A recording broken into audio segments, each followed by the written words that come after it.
Hello everyone, hope you're all having a lovely day today. Today I wanted to make a video for those struggling with doubt. Whether you're doubting God's presence in your life or whether you're doubting your own salvation, this video is for you. The first thing I want to say is that there's a big difference between doubt and unbelief. Unbelief is just straight up not believing something, not believing it to be true, even though I know I keep using the word belief in the definition of believing. Doubt is the presence of uncertainty. It's not necessarily unbelief, but maybe you're questioning some things, maybe you're second guessing some things. You don't necessarily not believe, rather you just have uncertainties. Now, doubt is something that I genuinely think every Christian will experience at some point or time in their life. For those of my brothers and sisters who are struggling with OCD, I understand that it is extremely hard to keep going despite the doubts. When you constantly have these intrusive thoughts or just second guessing yourself, it's very easy to fall into periods of doubt, and my heart really goes out to you. But at the same time, despite the doubt, we have to remember that we need to keep pressing forward. Jesus is the author and finisher of our faith. He's not going to start us on something and then not have us finish it.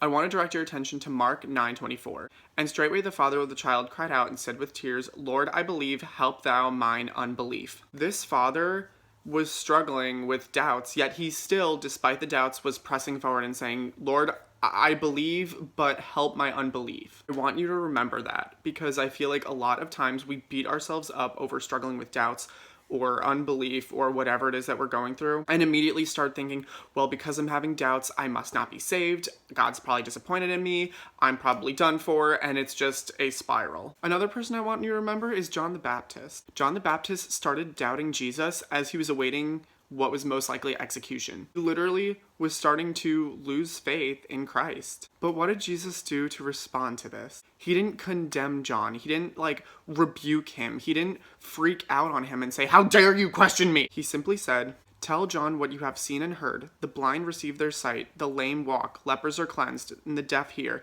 The dead are raised up, and the poor have the gospel preached to them." Jesus doesn't freak out on him. He's actually very merciful towards him. And I think if we remember that God understands that we are so limited in our thinkings, that it's a lot easier to go to him with our doubts. If we go to Jesus while struggling with doubts, he's not going to condemn hellfire to us. He's going to help us through them. He wants to help us through them. Another point is this: having faith doesn't mean you're never going to ever doubt again. Rather, it's believing and continuing to keep going despite having doubts. Another verse to give you a little bit of security is this: if we believe not, yet he abideth faithful, he cannot deny himself. Even if we have moments where we start to doubt, lose faith, struggle with our beliefs, God is the one that remains faithful. It's because of God's faithfulness that we're saved and we're kept saved. He's not going to disown himself because we are a child of his. I really hope this video helps whoever needed to hear this. Those who are struggling with doubt, I understand how hard it is. I have definitely had my fair share of struggling with doubts. If you ever have any comments, questions, concerns, do not hesitate to leave me a comment down below or shoot me an email. And as always, have a lovely rest of your day. God bless.